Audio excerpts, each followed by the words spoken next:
And thank you all for joining us today as we kind of change schedules. But the idea is that we want to connect. And in this day and age, welcome to technology. And we appreciate taking a little bit of your time to just have the conversation. We will be in special session on Monday. We have 3 bills that 2 on elections and 1 on the limited liability to discuss. But we really wanted just this opportunity to visit with you to see. Welcome, Deborah. Hi. Thank you for joining us. It had me do an update I didn't expect, so. No problem. We're just getting started. No problem. Thank you for joining us. Okay. We're just kind of starting new and different. Yeah. We're really going to just hear from you to visit what are some issues, what are some concerns that we can work on your behalf or that we need to know that is happening in our communities. We have met with the mayors of every county, from every city. We need to connect and we need to hear from you. I'm sorry this is delayed. My internet is unstable. I think this is something that we're all learning. We knew beforehand, but now that the world has turned to digital, we're all learning how behind we are and how much we really need to invest in some broadband in our infrastructure here. So we're waiting. Hopefully Michelle will join, but I guess we wanted to just tell you a little bit about kind of what we know with the CARES funding, with the property tax issue, and then going into our legislative special session next week, kind of where we're going there. So Sally, do you want to talk about the CARES property tax issue?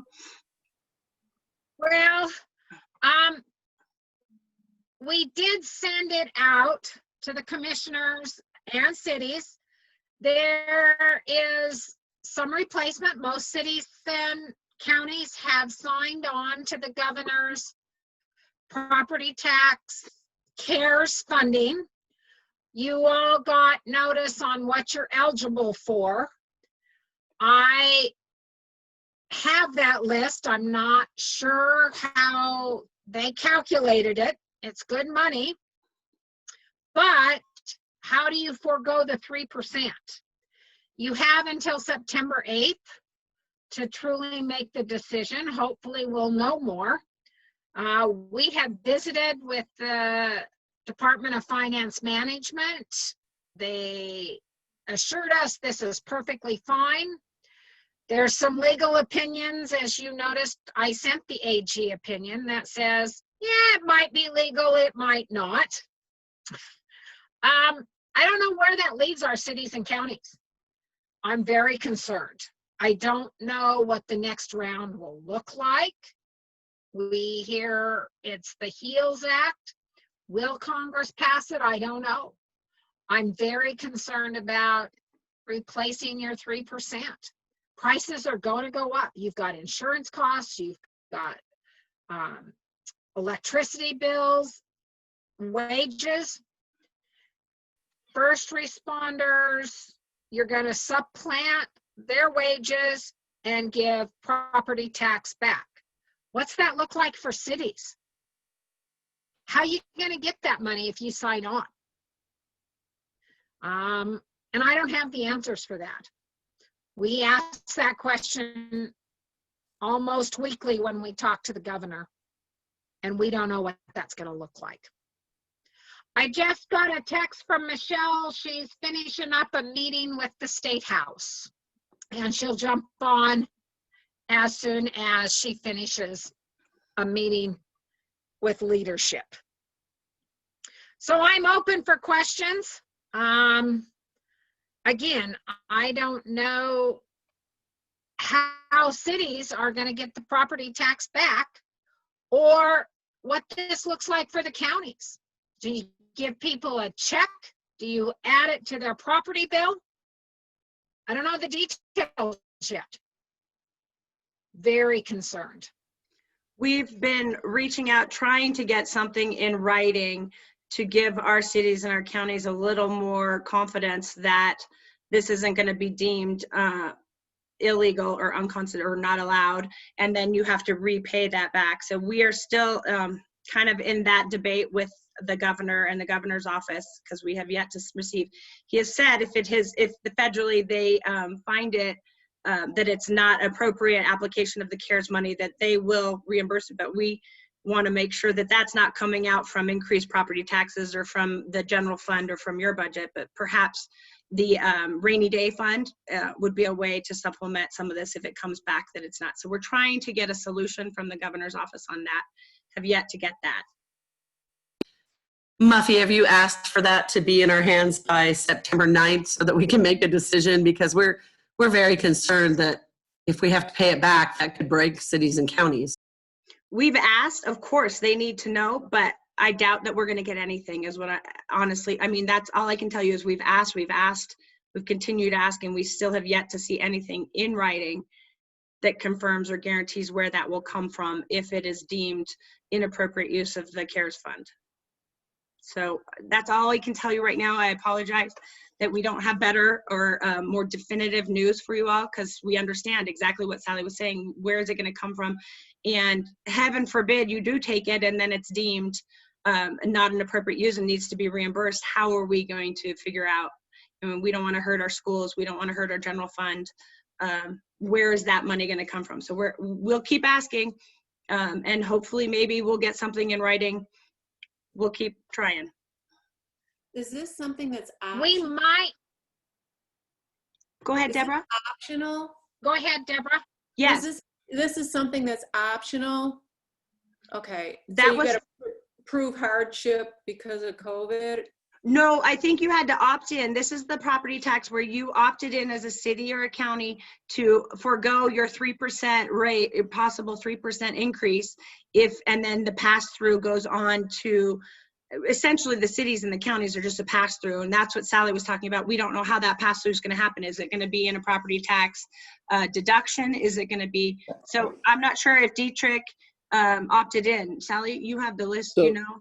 Well, I can tell you, it was a first responder reimbursement is how it was sold to us, and I don't think that Dietrich would have any first responder reimbursement, so they probably weren't even eligible to opt in. Right. Thanks, Sorry. Dan. Sorry, Deborah. We don't have a lot of things. Right now, your internet's And- working great. Good. The That's county, fine. Top with a big tower or a big satellite dish on it. the county did opt in temporarily because we were waiting for some kind of more information so that in case it came through, we were eligible, but we're still waiting. Exactly, and you don't have to confirm that. I believe a lot opted in and then have till September 8th to confirm that they're actually going to take it, and that's where we're trying to get that information so that you have more reassurance and understanding exactly what's going to happen. Yeah, the city of Shoshone did the same. Yeah. Are there any And- questions regarding anything going up? Sally mentioned that we're going into a special session. There will be 3 bills, 2 on elections, and 1 on civil liability immunity. Can you go over those election bills real quick? Sure. Unfortunately, Michelle was on the State Affairs Committee and she knows them better, but 1 is to allow the clerks to start counting the absentee ballots in general, and Michelle will hopefully get on soon. And if I say anything that's not correct, because I just started reviewing the bills. One is for them to start being able to count those ballots earlier. And so allowing, as they come in, I think it's 7 days before the election. And then the other one is regarding voting centers. And that would be that you create a larger space of voting center and anyone from any precinct can come and vote in a voting center. I believe it's to reduce because our issues with poll workers and things like that. But neither of them were to create full mail-in or anything like that. It's purely, one is a voting centers issue and the other is when the clerks can start counting those absentee ballots. Thank you. From my understanding, Go ahead, Sally. from my understanding, it is about whether you mail out the absentee 45 days, it reduces it from 45 days to 30 days for clerks. And then when they open them is what it changes. I'm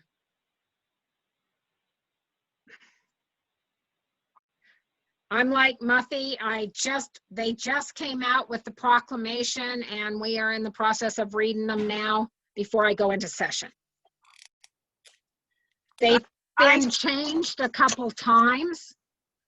And when we get to session, there's no guarantees they won't be changed again. Yes, this is a regular session. They could be sent to the amending order and amended as well. The liability bill, I sit on the Judiciary and Rules Committee, so I've been involved in the discussions on that. And what it is to remove or to offer some liability protection to businesses and organizations. There's still a lot of questions. It's a very complex bill and wordy. So we're not greatly supportive of it, but again, perhaps it could be amended in the special session that it would be better. The issue, what we heard from testimony was that people wanted to try and limit potential litigation and potential lawsuits, but unfortunately this bill being as complex and as wordy as it is, just in our working group, the lawyers on the call debated for multiple hours on different language in it. So I am not 100% sure that it will meet the needs. We have had, other issues and other crises. We have a state of emergency almost once every 2 years, and we have not needed this type of liability protection. My question is, what does it do and how does it limit potential workers that have to go back and may not want to go back because they're high risk and yet their employers require them? There are a lot of questions about this particular one. So we will see, we will hear, there will be public testimony, and that will help us kind of flush out some of the issues with that liability. Hello, Michelle. I see senators came on. Michelle, we were just discussing the elections bill. Elections, Would okay. you like to? Yes. Sorry, so Just sorry fill us about in the since delay. you're- I was just to jump off at 11 when we were talking about security in the building for special session, and suddenly it started to talk about whether some of my caucus members were allowed to participate. And I'm like, whoa, whoa, whoa, whoa, whoa. They have to be able to participate, and we're going to do it at 11 when I have to be talking to my mayors? No. So sorry about that. It was unexpected. So I talked to Chad Hoke, who is the assistant to the Secretary of State, just yesterday at length about both bills. And so what I understand is the first one, which is the absentee bill, that allows for the clerks to be able to open, not tally, but open and lay out all the absentee ballots up to 7 days in advance, because they need to have processed them by law by a certain period of time on election day. And they have overwhelming numbers of absentee ballots that have been requested compared to any other time in history. I know in Blaine County, I talked to our clerk here, 70% of the people who voted absentee for the primary are going to or requested an absentee ballot for the general. So that is tremendous amount of work. So that part of the bill. The other piece of it was changing it from 45 days to 30 days. And I was a little disturbed by the condensation of narrowing the time down, which was a big question. It turns out because of the volume of the absentee ballots, they needed that extra front end of a couple of weeks in order to get all of those absentee ballots prepped and out. And Idaho is one of the, not one of the few, but it is one of the states that actually does everything in the ballots by first class mail, which you've heard across the country that people are worried about mail-in or absentee ballots because they may not get to your clerks on time. Well, many of those states do it on what they call a merchant or a third class mail. And so it takes many days because of the class of mail. The other thing I was told is that your ballots are put into blue bins in the central sorting areas, like in Boise's sorting mail system. And so they actually all get pulled together and they are a priority to get out compared to other first class mail. The Secretary of State's office has already also asked whether we're going to have trouble, as we've heard around the nation, with the delivery of mail, and there has been nothing pulled, no sorting machines, no post office boxes. In fact, in the urban centers, they're probably going to add just ballot boxes that look like post office boxes. If they say ballot, absentee ballot on them, and they're all padlocked, they'll probably add a few of those. They've talked to, because our state is split between the Seattle Spokane mailing system and Southern Idaho between the Salt Lake greater mailing system, whether they were going to have any trouble with the volume of mail that it's going to be processed. And they assured us that a couple 300,000 ballots in a 1 million letter package system is 2% of their volume. And they said there is going to be no difficulty, as far as they could see, taking on any extra absentee ballot load. So that kind of talks to that first one. The second one is a little more problematic. It's called the voting centers. And I was confused about, already in statute, our clerks are allowed to consolidate voting places if they don't feel like they can man the number that they've been manning. So let's say we have 15 polling places or voting places in Blaine County. If they chose, because they can't get the workers or because of some other circumstances, already in statute, clerks are able to consolidate. The difference is these polling books, the electronic polling books, and your ability to be able to vote in any of the polling stations, not just your precinct. The only concern I had in the document that was sent out was there was no minimums of the amount of towers that they were going to put in. The minimum amount, I'm sorry, of what? Sure. I didn't quite hear a minimum amount of what exactly. Say that again. Michelle, I think he's having another conversation. I'll mute him for a sec. Oh, I think that because it was regarding towers, I believe. Oh, I was like, boy, that didn't make any sense to me. Sorry. Like towers. Okay, sorry. I thought he was asking me a question. No, I did too first. So the difference is the voting centers. If let's say you're working in Shoshone or up in Ketchum, but your voting place is in Shoshone, it would have to be within county. So let's say you're working in Ketchum, but you live in Cary, and you'll never can get out of work to go vote in Cary in time for some reason. These voting centers will allow for you to do the voting in any one of them in the county, and then they would make sure that you're registered, make sure that you are listed, but you don't have to do it in Cary. You can do it in Ketchum, or vice versa. If you're in Haley and your voting place is normally in Ketchum, you can still do it in Haley because they have completely blended all of the polling place information together. And I've been assured that all of that is completely secure. They do all of the signature verification, registration verification, all of that stuff. You make sure that you show your ID, you are who you are, all of that makes sure that in every place if somebody were to double vote, it would immediately flag. And so they've really worked it out so that these polling books speak to each other across the polling places within the county. So there's going to be more difficulty, I think, with the second one. I did ask the Secretary of State to look into if that's true and you can vote, because right now, if you want to early vote in most counties, you have to go to the courthouse early vote.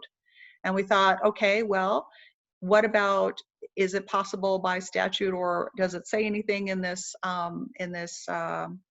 proposed legislation that you couldn't do early? Let's say you only have 1 or 2 polling places then because you don't have enough poll workers. Can they early vote there? Also, not just at the courthouse, but wherever your other satellite polling voting places. He's going to look in to see if there's that kind of flexibility in the law. So there's still a few questions about how that would work. I know some people have real reservations about the voting centers. We, of course, in both the House and the Senate are going to have complete committee hearings to ask those questions before it goes to our floors for a vote during this special session. So we're gathering up the ambiguities of these two so that we can make sure that we ask the Secretary of State the questions that we need to before it goes to a vote. So that's kind of what I know right now. Anybody had any questions about them? So is there a chance that for Lincoln County that it doesn't look any different for voting than it has in the past? Or will there be a change? It looks like, well, that is determined by your clerk and the ability to get workers. My real concern about the second one, which I didn't say, was let's say you don't have your regular polling places. Let's say that you don't get enough poll workers, because our average age of poll workers are about 70. And they don't want to be in a room with a bunch of other people. And if you consolidate, there are the chances that the in-person voting gets to be denser at those fewer places. And so are people comfortable with that? And let's say you have an outbreak in a location, or you can't get poll workers, or your only polling place was the school, and there's so much infection that the school goes, can you not have everybody in the school building? Do the clerks have the latitude to ask the Secretary of State to say, can we just do mail-in? Because that'll solve all our problems. We don't have to worry about a location. We don't have to worry about poll workers. We have a rate of infection. Our polling place is not ADA compliant, whatever the reason. And unfortunately, when I talked to the Secretary of State, they said that they did try to attach that to the bill, and I attached a more minority report to the committee report to the governor and to the legislature about this, because I was concerned that didn't give clerks that kind of latitude in a crisis. And they told me that the House totally turned them down. And so even though we thought we were giving the clerks all of the tools and resources to do what they feel like they needed to do, the House legislative body was not going to entertain any mail-in concept.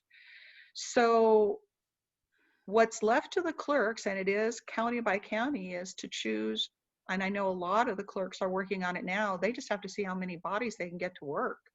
And they're going to have to adjust the amount of polling places based on who all is actually going to show up and work at these voting places, and make a determination based on that, and then try to find the proper buildings where people can enter and be compliant with how many ever employees they can, or volunteers that they can throw together for the day of voting. And that is just going to be county by county and clerk by clerk, unfortunately. So I can't really, they have the autonomy to do it in statute already, and they are really hamstrung by finding workers, I think, first and primary.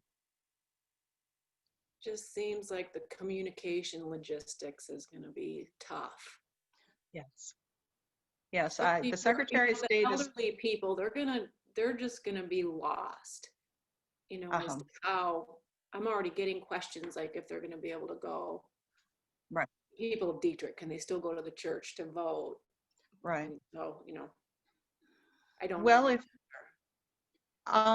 the clerk, I've been trying to touch base with the clerks pretty regularly, but right now they're putting new polling machines in. They've got more absentee ballots than they've ever known how to manage. They're waiting for the special session to figure out what they can or can't do with these two bills. They're right now using the time to try to get poll workers.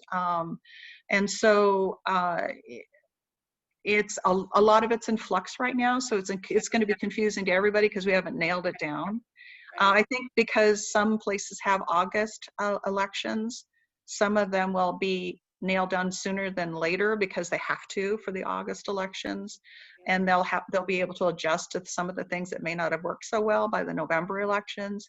But it's unfair to the clerks. We put them in this incredibly difficult position of just trying to work around what the known is and wait for the unknown to materialize.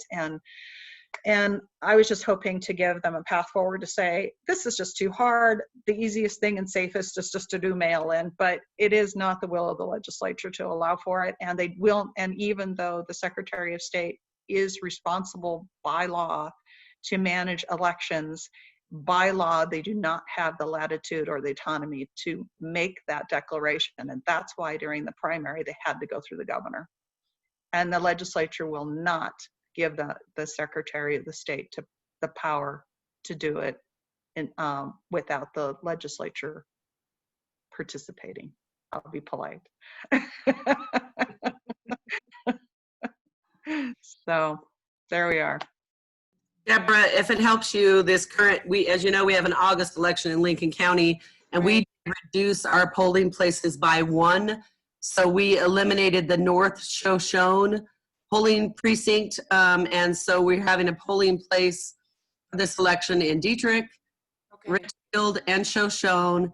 The reason being is that we were short poll workers, and so we did reduce 1. It's harder to get, most of our poll workers are quite aged, and it's harder to get them out right now. I assume that we'll be trying to do the same sort of thing in November in Lincoln County. We want, and then we had 2 weeks of early voting, and of course we had 650 absentee ballot requests that I know of, and there may be more now. That was a few days ago. We had 650 absentee ballot requests, and so we have had a lot of those as well. But we're going to try to keep poll stations open, but we may, like I said, we went down to 3 just because we had a reduced amount of poll workers this time. And I'm sorry, Rebecca, did you say Dietrich, Shoshone, and what was the third? Richfield. Richfield. Okay, Richfield. Okay. Then Rebecca? I have another question that's going to reflect my lack of experience, but so our city clerks are not involved in this process, just the county clerks? The county clerk, there is an elections clerk, which is your county clerk. Uh-huh. Okay. Mhm. I didn't want to freak mine out. No, it's very confusing. So it's good to ask. Yeah, We're just trying to figure out all that financial stuff and get dialed in there. Like, oh no, we got an election.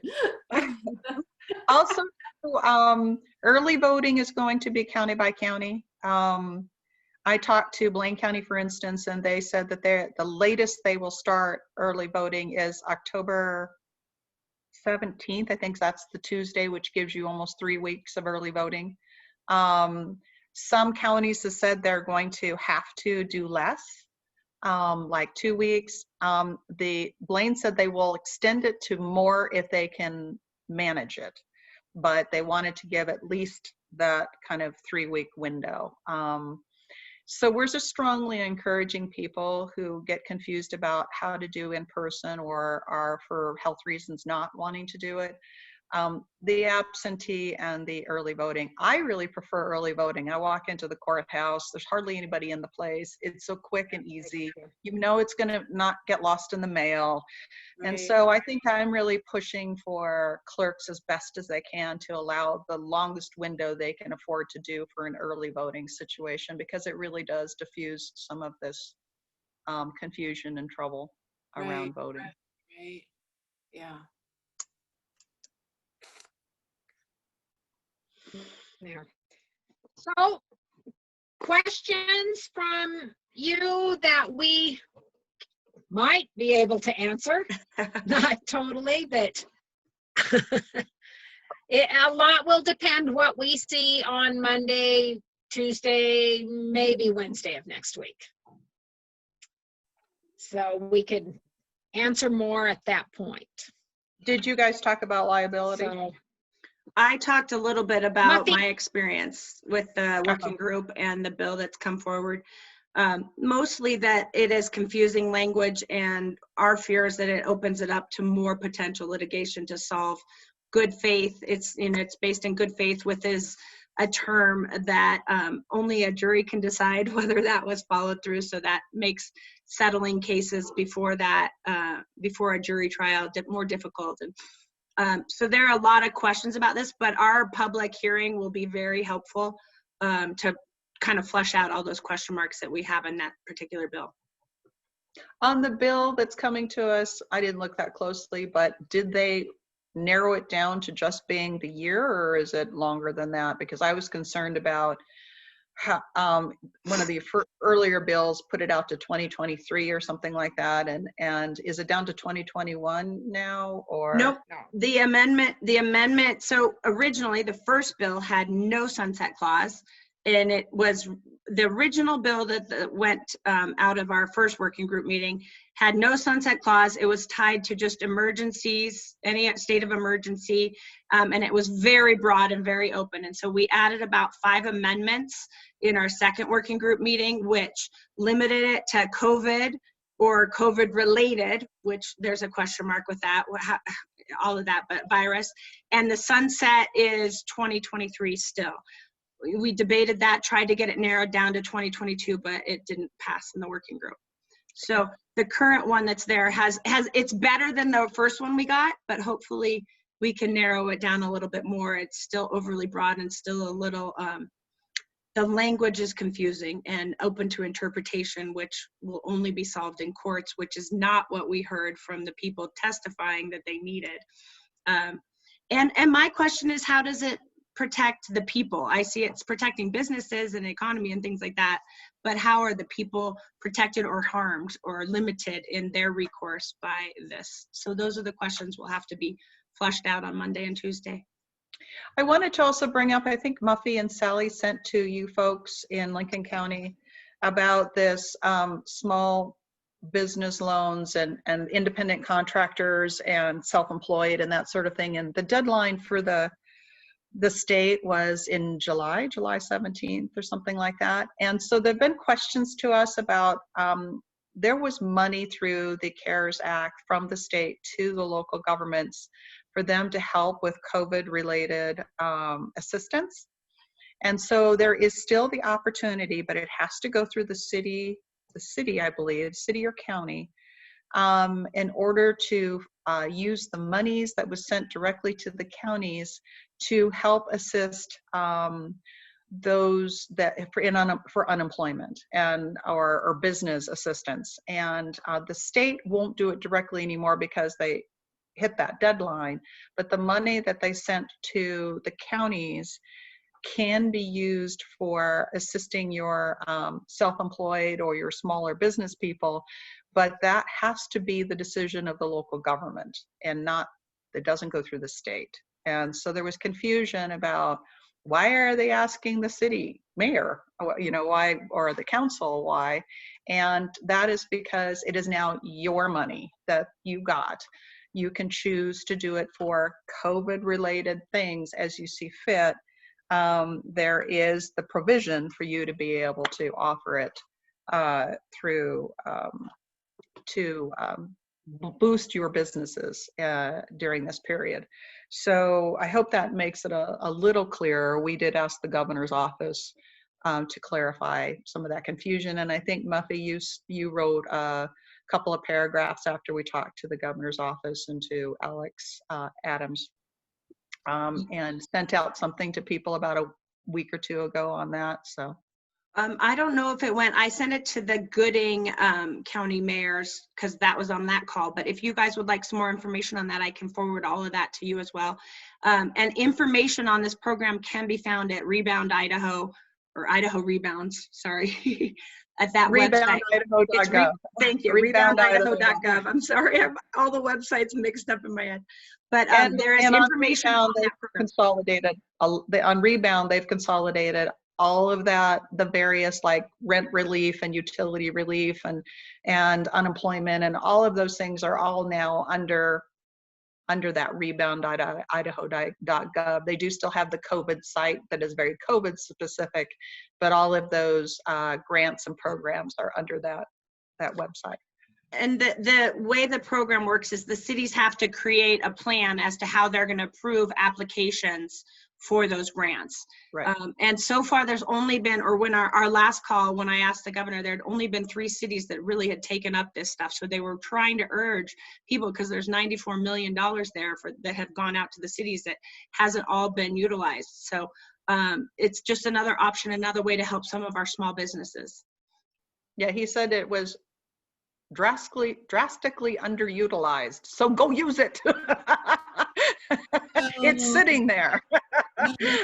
Anyway. There's a question on use yeah. for me. I mean, a big question. I mean, we had very little COVID related expenses to turn in. I mean, we had some PPEs and some masks.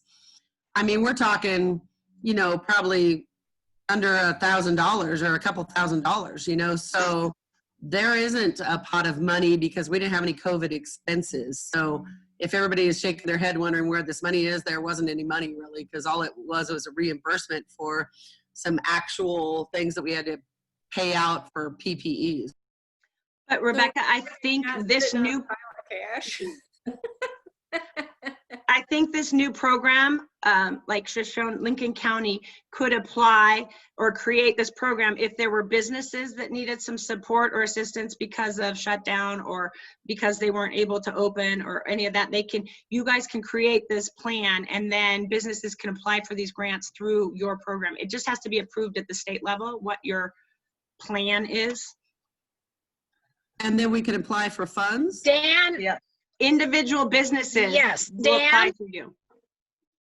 Yeah, Dan, I'm not so sure that's one of the things I was working on for the city of Shoshone. You have some broadband issues related to COVID, shutting things down, making access for the cities of Shoshone.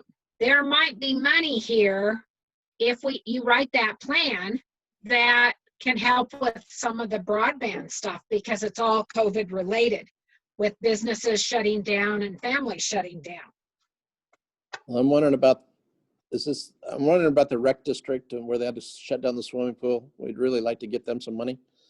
And I wonder if. I know, that's I'm working on that one too. Right. I'm I'm not working sure on they that can one, call but that I've, COVID related, however. So. yeah, Well, but the swim pool's infrastructure definitely one, COVID-related. Yeah, the swim pool was covered because of the outbreak, yeah. Yeah. but your broadband also was COVID related to make access for community members. You guys had none. So we could probably, this is one of the places that we could look at some funding. What about Okay. COVID-related plan in the future to do some wireless stations and Wi-Fi and computers in case the schools have to go to shutdowns again? Would that be something that could be planned? You have to use that, well, the broadband grants themselves, that's already closed, that deadline. I think That's closed. those are closed, but if you could make a case and a lot of these funds need to be claimed before the end of the year. So you would have to do it pretty quickly. And the difficulty with a lot of real infrastructure kind of broadband is it's impossible to all get it in the ground and towers set up by the end of the year.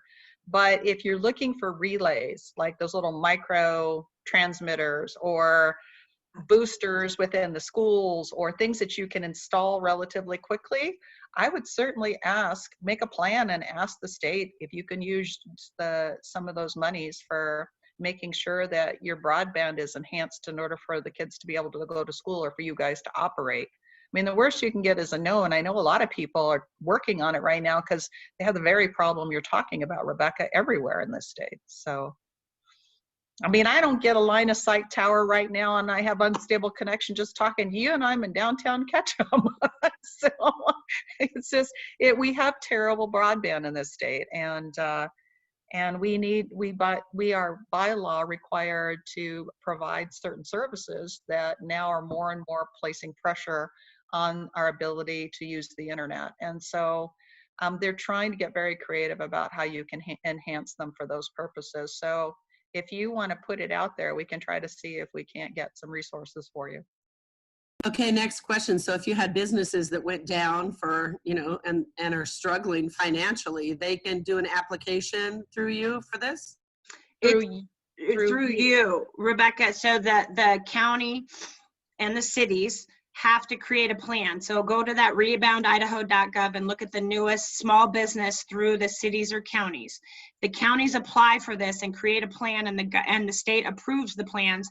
Then you guys can have businesses apply from your county or your cities for these grants. You just have to create whatever the plan is, how you're going to measure the applications and how it's going to be dispersed. Okay, thank you. I did understand they weren't hard. They were relatively simple.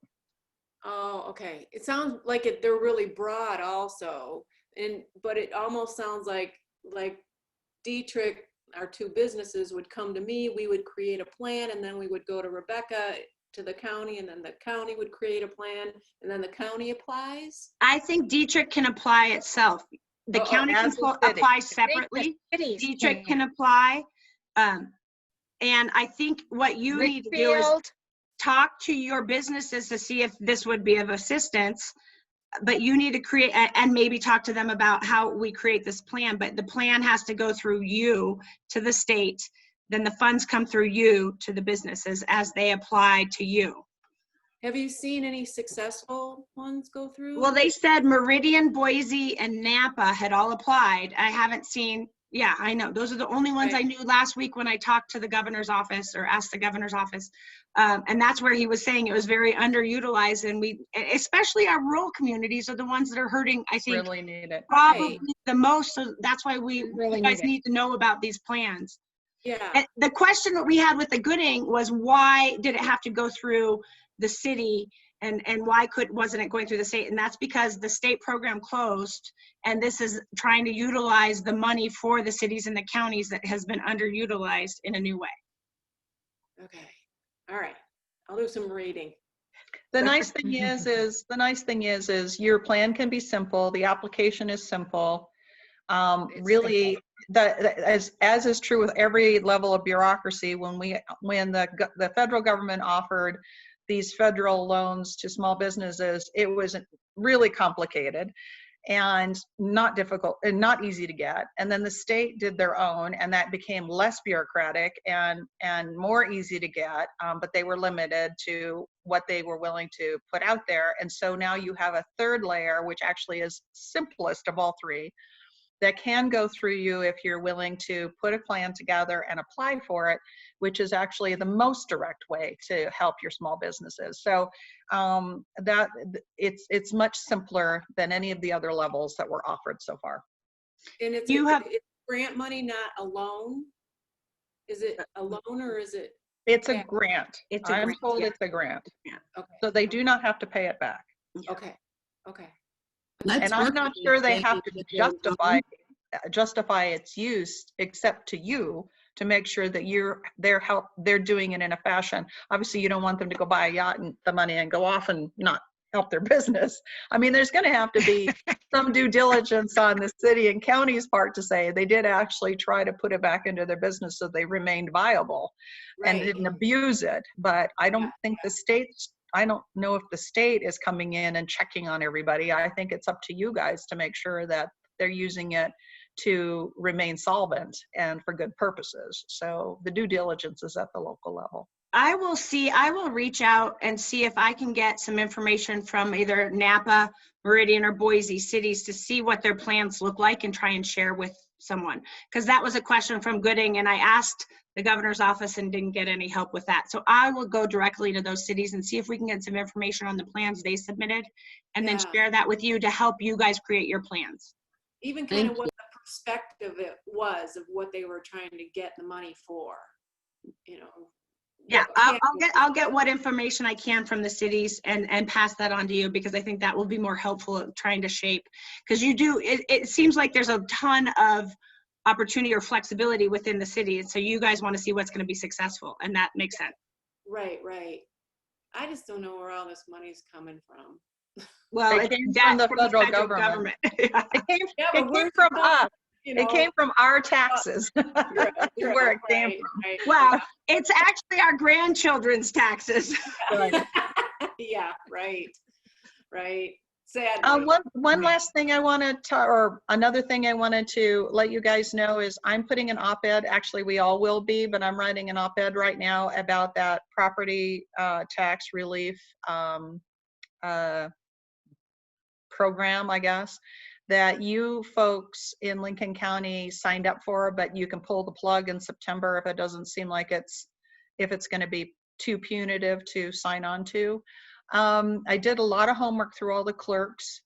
I have to be really, really forthcoming that the driver behind this and the person who created this is the director of financial management, Alex Adams. And he has the ear of the governor, and they keep pushing this hard. But every time the treasurers and the Association of Counties and Cities and everybody keep asking him, he basically does not want to ask the hard questions. So that being the case, I started to drill down, and we had a lot of meetings without Mr. Adams in the room. And I'm going to write an op-ed piece to inform the public, because it's entirely unfair for this to be slammed down cities and counties' throats for something that may not actually give property relief in the end, because there's nothing in this that assures that. And there is no paper trail that says there's no liability. Every time we ask the governor, he says, well, I spoke to the Trump administration and they said the US Treasury's on board.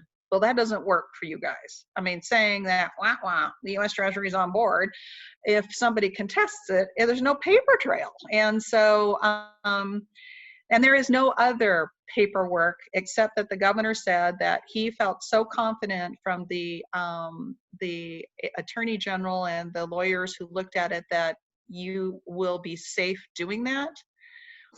And that if it wasn't, that he will hold himself personally responsible. Well, I'm sorry, what, the Little Ranch is going to pay for all of this back when it goes to court? No, it's going to be our taxpayer dollars, and we're going to be taking money out of schools and every other program to cover something we shouldn't have done to begin with. And so there is a lot more, they've tweaked it enough to have a lot more assurity on some of the points, but in the end, the liability and the lack of real tangible property relief is still a concern. So what I fear is, because the public won't know that, and all they'll hear is the local governments turn their back on meaningful property tax relief, which they didn't. We wanted to make sure in advance of the elections that we get out there the concerns about this program, and that local governments are trying to navigate lawfully, legally, without being wasteful for taxpayer dollars, and seeing whether it really truly gives property tax relief. And we felt like if we put something in the media, that it would give some cover or conversation for local governments to be able to say, yes, this is our concern. We need more surety. Just like businesses, you need more surety before you move forward financially like that. And so I just wanted to let you know I had put off writing something the last few weeks because it was changing so fast on what the program looked like that I kept making modifications. But in the end, those concerns that I mentioned are still in existence. And I think we're going to pop something out next week about it so that we can start that dialogue, because I think it's important before you guys have to pull the trigger in, was it September 17th or some 8th? What date? I thought, Sally, didn't you say it was September 8th? They have to decide? You're on mute. Rebecca? We were told the 17th. I thought it was so. later. Okay. But Sally had mentioned the 8th, so, okay. So that gives you a little less than a month to start making people answer questions. So it gives you more ability to make a smart choice by then and not be committed to something if you're not comfortable with it. So I don't know how much, I just feel, I know that the governor's office is not going to be happy with me. But that aside, it needs to have a discussion, a robust discussion. So I just wanted to let you know that that's where we are with it. Thanks for being on top of it. Yeah. Lot. Trying. Ever And moving really- target. So. Really, that deadline date is even more complicated with published dates and setting your budget, and it's really putting a strain on us because we have to set all this calendar, right? And when you don't know what's going to happen with that, it's really hard to set our calendar. We're already planning on special meetings and all that stuff just to be able to get our budget all done in time and published. And so the sooner we get, I'm calling it the COVID property tax knot, or property tax relief knot. Yes. Because that's really what it is. But Would you like, I mean, I don't want to have too many people's, feel obligated to, but would it help for me to send our draft to you, Dan, or you, Rebecca, or whomever, and say, this is our concern about this too, and put it in there? I mean, I'm trying to keep it not too complicated and in the weeds, but at the same time, if it's a real strain on your budgets, that should be part of the conversation. it's not so much the strain on the budget, it's just the timing. It's a strain on getting Timing, everything the right. timing. I would Okay. love to see it. All right. Um, Well, I mean, I will try to run it across a few people before I put it out there, make sure that how I understand it, and what you might think is important for clarity is actually in it. But we'll try to whip that out next week. We try to get the beginning part of the week is when people are paying attention to op-ed pieces. So we'll try to get something out earlier than later. But I just think that it's important that people understand that this is more complicated than just giving them property tax relief. It's far more complicated. So I also talked to a real estate guy yesterday, and he said this was going to have some effect on anybody, not maybe on small properties, but on larger ones like 200,000 and up, on their mortgage payments. And it was complicated, but he said that it was going to come back to bite them. This 70, like in Lincoln County, we're going to $73 per 100,000, but I don't know where, it's probably more elsewhere, but they said that this was going to be a problem with their mortgages later. I also see it as a bit of a problem with everybody's forgotten why they got zero, nobody went up in their budget and they got $73 off. And the next year they have this big increase because all the counties are like, oh my gosh, we need money now because we did zero last year. well, and the thing about this too is that it's a one-time thing, and you're going to get all kinds, even if they got anything, they're going to think that this is their new norm, and that's not true. It is a one-time thing, and it's not going to work out to be very much tax relief for the potential pitfall to local governments and their budgets, in my opinion. But anyway, I think trying to do it as uncomplicated and simply as possible for the layperson out there to understand that this is a bigger consideration than perhaps they've heard will help you guys be able to explain why you chose or not chose to continue with the program because of not having solid answers on the pitfalls that it might put you into, and you were being fiscally responsible by doing your homework before you chose to do something. And I think that's important, because right now all the governor's office is going to do is blame local governments and the legislature too, because you didn't take a program that was offered to you that was going to give property tax relief. When we had 20-something bills last session that would have really given property tax relief that nobody wanted to even talk about. And so politically, it's just entirely unfair to treat local governments that way. And if it works, great. But if it doesn't, you have good reasons for why it doesn't. And people need to understand that. You may not be the only one. A quite interesting letter went out from the Twin Falls Board of Commissioners yesterday directly to the Treasury Department, asking all these questions, and it was pretty interesting. I'll forward it to you. I'd love that. Thank you. Please. Please. Okay. In there. Are there any other questions? We're rounding out on an hour, and I want to be respectful of all your guys' time. So if there's not other questions, or Deborah, did you have a question? Yeah, I have a comment. Okay. Yeah. But I really appreciate this time together, and I hope that we can continue, because right now, obviously, the forefront is just the chaos of COVID, but all the other issues with the cities, the small cities, continue on, but we really can't focus because all this big elephant in the room thing. But I appreciate you guys pulling this together, and I hope that we can continue on. Definitely. I think it's been really helpful, I know, for all of us to reach out and talk to all our different communities to hear, because there's a lot of similar issues, but then there's also individual different issues. So it's really, I know that we appreciate it, and it's good. I also want to offer that if you don't have our cell numbers, I will send a follow-up email with all of our contact, and always feel free to reach us anytime. You know, things are changing and happening and moving fast with a lot of this stuff, that we want you to know that we're accessible and available to all of you anytime. If you don't get a reply from an email, because sometimes our email inboxes are overflowing, send us a text or call us on the cell. My biggest problem is with the amount of information coming at us. How do you prioritize it? You know, what are you supposed to attack first?